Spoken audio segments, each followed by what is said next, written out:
سنخوض معاركنا معهم وسننظر. أقول بكل ثقة: لن يستطيع اليهود أبدا أن يستولوا على القدس إلى الأبد، فالذي جعل القدس سكنا للأنبياء لن يديمها أبدا سكنا لقاتل الأنبياء. لا أقول ذلك رجما بالغيب، بل أنا أبشر الأمة بأن القدس على أرضها سترفع راية الجهاد وستكون الملحمة الأخيرة. هذا ليس كلامي أنا، ليس من باب التحليلات الاستراتيجية والعسكرية، وليس من باب الأحلام الوردية، وليس من باب ضغوط الواقع، بل هذا وعد ربنا ووعد نبينا. قال الله جل وعلا في شأن اليهود: لن يضروكم إلا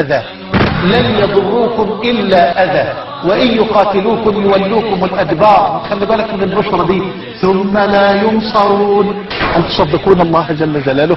ثم لا ينصرون. انت ما انتش واخد بالك من الآية، انت قرأتها كثيرا بس ما انتبهتش إليها. لن يضروكم، لن ليوم القيامة لن يضروكم إلا أذى وإن يقاتلوكم يولوكم الأدبار ثم لا ينصرون. والله لن ينصروا أبدا. هذا وعد ربنا الذي لا تخلف ولا تغير، وهذا وعد نبينا. بل أنا أقول لكم يا شباب الأمة: أبشروا، فورب الكعبة ستقام الملحمة وسترفع راية الجهاد على أرض القدس، بل وستنزل الخلافة الراشدة الأرض المقدسة. استنى مولانا، خلافة ايه وتمكين ايه وانت شايف بتتكلمنا؟ كان صلى الله عليه وسلم والمسلمون يذبحون ويقتلون ويتعرضون للعذاب في مكة. كان صلى الله عليه وسلم يقول: والذي نفسي بيده ليتمن الله هذا الأمر حتى لا يسير الراكب من صنعاء إلى حضرموت لا يخاف إلا الله والذئب على غنمه ولكنكم تستعجلون. سنخوض معاركنا معهم وسنمضي جموعا نردعهم ونعيد الحق المغتصب وبكل القوة ندفعهم. سنخوض معاركنا معهم وسنمضي جموعا نردعهم ونعيد. قال صلى الله عليه وسلم: لا تزال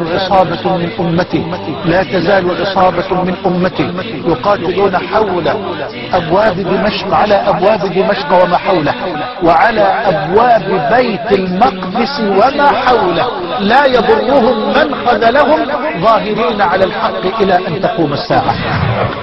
فاصبروا أيها الأبطال، اصبروا أيها الأطهار، واثبتوا، ما هي إلا لحظات والكل سيموت.